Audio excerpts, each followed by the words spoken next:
오늘 이제 빌립보서 마지막 장을 정리하게 됩니다. 그동안 감옥에 갇혀 있던 바울이 디모데와 함께 빌립보 성도들에게 여러 말들을 편지로 쓰면서 그를 굳건하게 세우는 모습을 볼 수 있었어요. 그래서 4장 1절에 그것을 마무리하면서 하는 결론적인 말들인데요. 그러므로 3장까지 말했던 것처럼 주 안에서 굳건하게 서라, 주 안에서 서라 라고 말을 하고 있습니다. 너희는 내 사랑하고 사모하는 형제들이다. 너희는 나의 기쁨이다. 하나님 앞에 내 면류관이다. 주 안에서 굳건하게 서라 라고 말합니다. 주님 안에 있어야 돼요. 우리가 다른 것 안에 상황 가운데, 환경 가운데 서서 요동하고 사람들 속에서 이리저리 헤매 있는 게 아니라 어떤 환경과 어떤 상황 가운데서도 예수님 안에서 굳건하게 서면 됩니다. 그렇죠? 우리는 이 땅에 속한 사람이 아니라, 땅의 일을 생각하는 사람이 아니라 하늘에 속한, 하늘의 시민권을 든 하나님의 사람이기 때문이죠. 네, 그러면서 4절에서부터 9절까지는 하나하나 구체적인 지침들을 몇 가지 주고 있어요. 첫 번째는 뭐냐면, 그때 당시 같은 마음을 품지 못하고 약간 갈등을 빚고 있는 두 사람이 있었던 것 같아요. 유오디아와 순두계, 이 두 사람에 대하여서 뭐라고 하냐면, 이들은 어느 정도 복음에 동참했던 리더들이었던 것 같아요. 평신도 리더들이었겠죠. 그분들에게 얘들아, 순두계와 유오디아야, 같은 마음을 품으라. 서로 교만한 마음으로 내가 옳다 네가 옳다 갈라지지 말고 한 마음, 같은 마음을 품으라 라고 직접적으로 이름을 명칭하고 있어요. 유오디아야, 순두계야, 아무개야, 아무개야, 하나 돼야지 라고 이 공식적인 교회에 쓰는 편지에 그들의 이름을 언급하고 있어요. 그런데 그렇다고 해서 바울이 이 사람들 창피 주려고 하는 건 아니에요. 이 사람들을 무시하고 비난하라 하는 건 아니에요. 그 다음 구절을 보면 성도들에게 이렇게 말하죠. 또 참으로 나와 멍에를 같이 한 내게 구하노니 복음에 나와 함께 힘쓰던 저 여인들을 돕고 또한 클레멘드와 그 외 나의 동역자들을 도우라. 그 이름들이 생명책에 있느니라. 아멘. 또 그런 말을 해요. 이 두 사람에게는 같은 마음을 품으라 라고 말하면서 복음에 힘쓰던 저 여인들, 이 저 여인들이 앞에 있는 유오디아와 순두계인지도 모르겠어요. 저 여인들, 바로 앞에 있는 그 말했던 그 두 사람들, 지금은 사실 분열과 약간의 갈등을 갖고 있지만 그들이 복음을 위해서 힘썼고 그들이 바울과 함께 동역하는 사람들이었다면 그들이 현재의 마음은 지금 썩 좋지 않지만 그래도 그들의 이름이 생명책에 있다. 그들을 도와주라 라고 권면하는 거죠. 우리는 가끔 교회의 연약한 리더십을 볼 때 어떤 마음을 갖습니까?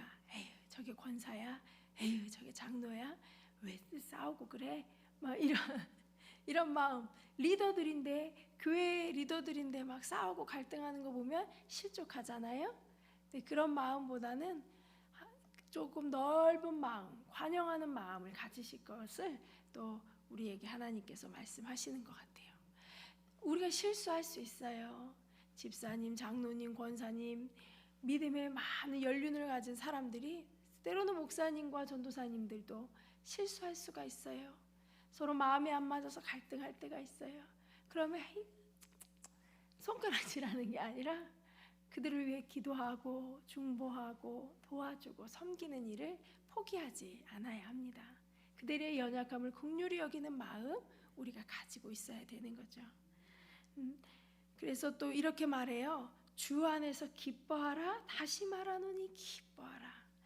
어떤 상황 가운데서도 에휴, 낙심하거나 절망하거나 왜 저래 이렇게 하면서 하는 마음보다는 그래도 주님을 믿는 마음으로 주님과 끊어지지 않는 관계 안에서 늘 기도하며 기뻐하래요. 다시 말하노니 기뻐하라. 우리 삶에 그리스도인이라면, 예수님 믿는 사람이라면 얼굴에 기쁨이 사라져서는 안 된대요. 기뻐하라. 항상 기뻐하라. 이때만 기뻐하고 저때는 슬퍼하라. 그렇게 좀 적절하게는 다운돼서 침울해도 괜찮고 언제는 뭐 하늘을 치듯이 춤추고 기뻐해도 되고 뭐 이렇게 말하지 않았어요. 항상 기뻐하라. 감옥에 갇혀도 기뻐하라. 죽을 상황이 되어도 기뻐하라. 가난해도 기뻐하라. 모든 상황에 기뻐하라 라고 말씀하셨어요. 다시 말하노니 기뻐하라. 강조하면서 한 번 더 말하면서 계속 기뻐하라, 기뻐하라. 기쁨이 우리 믿음의 척도예요. 영향력이에요. 저도 회개하게 됩니다. 하나님 앞에서 기뻐하지 못했던 수많은 순간들, 믿음이 없어서, 하나님을 믿지 못해서, 주 안에 있지 못해서 기뻐하지 못했던 모든 순간을 회개하게 됩니다. 그러면서 이렇게 말해요. 너희 관용을 모든 사람에게 알게 하라. 아휴, 미워하고 판단하고 그러면 이 관용이 없으면, 넓은 마음이 없으면 기쁨 없어요. 쟤는 왜 저래? 저 사람 왜 저래? 막 이런 마음 가지고 있으면 그 넓은 마음, 이해하고 용서하고 그를 위하여 기도하고 하는 그 넓은 마음이 없으면 기쁨을 가질 수 없지요. 주님 안에서 설 수가 없어요. 모든 상황을 하나님께 다 맡기는 거예요. 그래서 기뻐할 수 있고요. 그래서 그 넓은 마음을 품을 수 있어요. 그 비결이 그 다음 절 6, 7절에 나오잖아요. 하나님께 아뢰라. 염려하지 말고 모든 일에 감사함으로 하나님께 아뢰라. 기도하라. 간구하라. 하나님 도와주세요. 하나님 지금 상황이 이래요. 이거 어떻게 해야 됩니까? 길을 가르쳐 주세요. 도와주세요. 힘 주세요. 능력 주세요. 하나님이 채우실 수 있어요. 하나님을 믿는 마음으로, 감사함으로 기도와 간구를 염려하지 말고 드리래요. 아뢰래요. 있는 상황 그대로 아뢰라. 하나님 이건 이렇고요, 저건 이렇고요, 요건. 하나님 몰라서 우리가 아뢰나요? 아니요. 하나님 다 알잖아요. 다 아는데 하나하나 하나님께 맡겨드리는 마음으로, 올려드리는 마음으로, 다 하나님 믿는 마음으로, 신뢰하는 마음으로 올려드리는 거예요. 그러면 어떻게 된대요? 평강의 하나님께서 너희의 마음을 지키시리라. 낙심하고 실망하고 실족하고 우울하고 짜증내고 분노하고 염려하고 걱정하는 그 마음이 아니라, 찌푸리는 그런 짜증과 분노와 염려의 마음이 아니라, 근심의 마음이 아니라 할렐루야 찬양하는 마음으로 늘 평강으로 하나님이 하실 거야. 가장 좋으신 하나님이 가장 선하신 일을 이루실 거야 하는 그 평강으로 우리의 마음을 지켜주신대요. 그거 아시죠? 엄청난 큰 배가 풍랑이, 그 암초를 만나고 풍랑이 일어서 빠져 침몰되어가는 그 순간에도 하나님을 믿는 그 사람들은, 믿음을 가진 사람들은 고통받고 죽어가고 두려움 가운데 있는 사람들을 위로하며 찬양했던 것, 두려워하지 않고 죽음 앞에서도 다른 사람을 위로하고 격려하고 평강 가운데 천국의 소망과 믿음을 전하며 찬양하며 있었던 것을, 우리 모습이 그런 모습이 되어야 되겠죠? 아이고 나 죽어요, 아이고 나 죽어요, 이 모습이 아니라 하나님 감사합니다. 하나님의 나라가 내 앞에 있습니다. 주님의 평강이 나를 다스립니다. 할렐루야. 나의 모든 상황도 하나님께서 다 책임져 주실 것을 믿습니다. 하나님 맡겨드립니다. 평강 가운데, 죽음 앞에서도 평강을 누릴 수 있는 사람, 그런 그리스도인들이, 진짜 믿음의 사람이 우리가 되기를 간절히 소망합니다. 그러면서 바울이 8절 9절에는 뭐라고 하냐면 생각하래요. 뭐가 참된 일인지, 뭐가 옳은 일이지, 어떤 게 경건한 것일까, 하나님이 무엇을 기뻐하실까, 무엇이 좋은 일일까, 무엇이 정결한 것일까, 어떤 게 깨끗한 일이지, 어떤 일이 사랑받고 칭찬받을 만한 일이지, 어떤 일이 덕스러운 일일까, 내가 무엇을 해야 할까, 하나님 앞에서 생각하래요. 하루하루를 살아갈 때 그냥 살아가는 게 아니라 한 걸음 한 걸음 한 걸음 주와 함께 동행하면서 하나님이 기뻐하시는 일, 정결하다 말하시는 일, 경건하다 말하시는 일, 그 일들을 행하라는 거예요. 생각하라는 거예요. 그리고 그 생각한 대로 또 바울이 이미 배우고 받고 듣고 본 바대로 행동하며 행하며 살으래요. 자, 우리의 삶에 구체적인 지침들을 주고 있어요. 뭘 생각해야 되지? 어떻게 행동해야 되지? 기뻐하고 감사하고 아뢰면서 넓은 마음을 가지고 연약한 사람들을 돕고 섬기고, 특별히 복음에 힘쓰는 자들을 돕고 섬기며 협력하고, 하나 되어 같은 마음을 가지고 그렇게 하나 되어 교회가 나아갈 것을 마지막으로 하나 짚어주고 있어요. 우리 삶에 부족한 부분이 무엇입니까? 우리 삶에 정말 하나 되지 못하는 부분, 서로 복음을 위하여 서로 돕고 용납하고 넓은 마음으로 하나 되지 못한 부분이 무엇이 있는지 우리가 보기를 원합니다. 그리고 모든 상황 가운데 기도하며 함께하지 못한 것은 무엇이 있는지, 내가 불안해하며 또 하나님의 뜻을 분별하고 생각하는 것이 아니라 내 마음에 이끌려서 내가 살아갔던 것은 없는지 돌아보기를 원합니다. 네. 그리고 이제 중요한 19절부터 20절까지의 말씀은 헌금에 대한 이야기를 하고 있어요. 이 헌금은 다른 헌금이 아니라 빌립보 성도들이 감옥에 갇힌 바울을 물심양면으로 도왔다고 했잖아요. 정말 바울의 모든 필요들을 채우는 일들을 했습니다. 물질도 모으고 필요한 것들을 모아서 감옥에 갇힌 바울에게 줬던 거예요. 지금으로 말하면 헌금이지요. 교회의 필요와 또 선교사님들과 목회자들의 그런 필요들을 채워주는 거죠. 우리가 가진 것을 하나님께 드림으로. 그런데 겉으로 보기에는요, 바울의 필요를 채우는 것이 현실적인 사용처였어요. 그런데 바울은 그것에 대해 뭐라고 하냐면, 그것은 나에게 준 게 아니라 하나님께 드린 거다. 받으시는 분은 하나님이시다. 그리고 하나님이 받으셨으니까 너희의 삶의 풍성함으로 하나님이 채워주실 것이다 라고 말씀을 하시는 거예요. 그냥 하는 말이 아니에요. 바울이 뭐라 그러냐면, 성도 여러분, 여러분들이 내게 준 거는 정말 귀한 섬김이 되었습니다.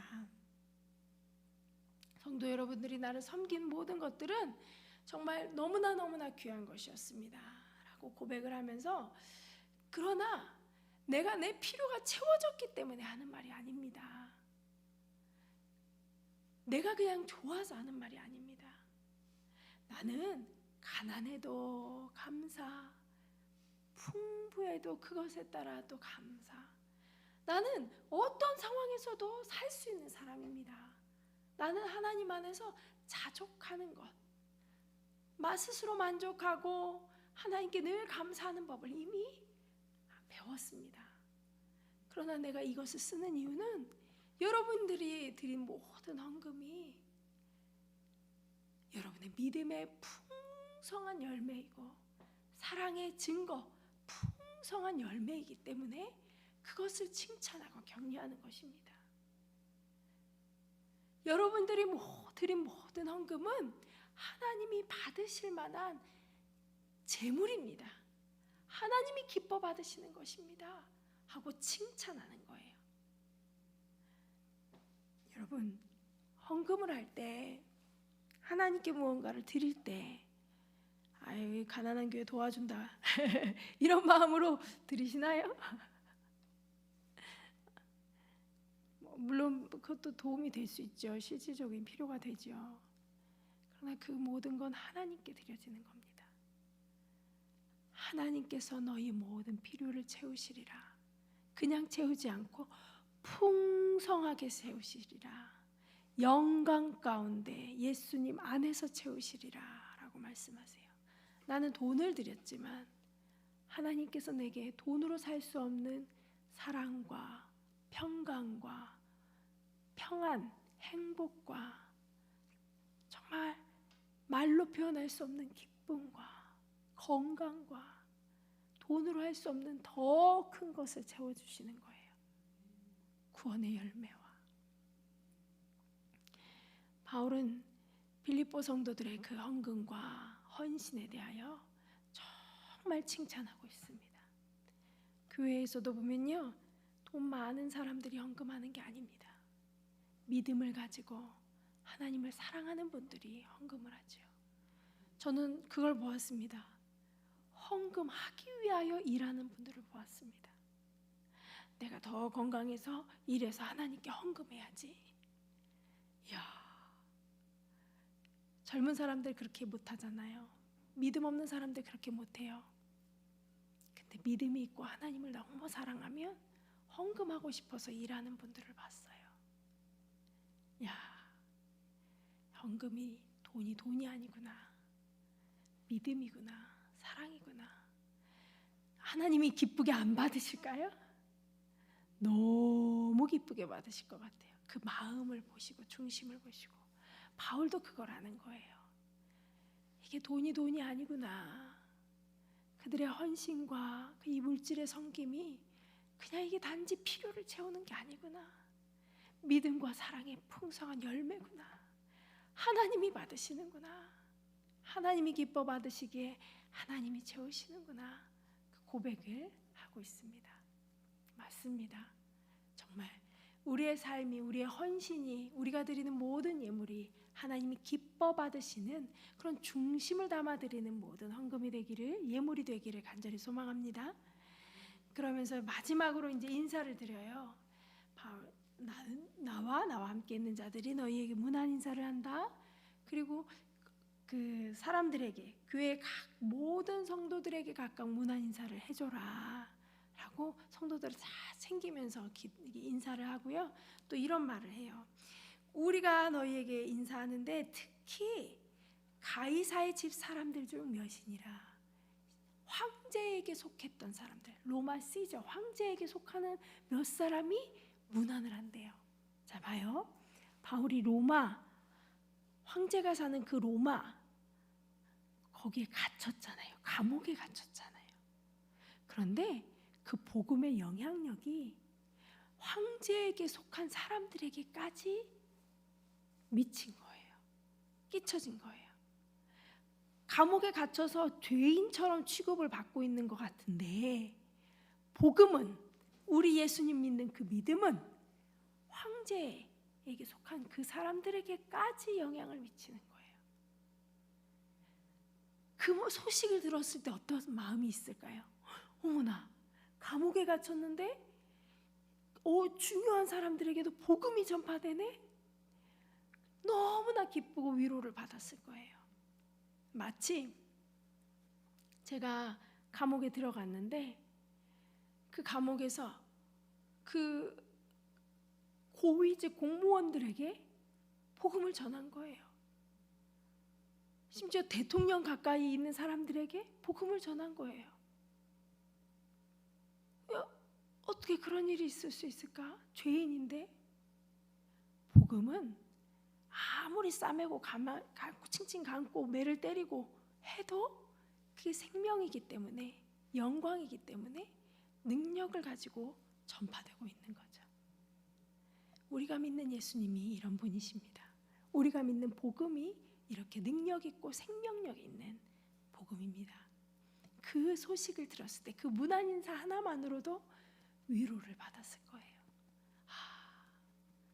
바울이 살아있을 뿐 아니라 하나님의 능력과 역사 안에 있구나.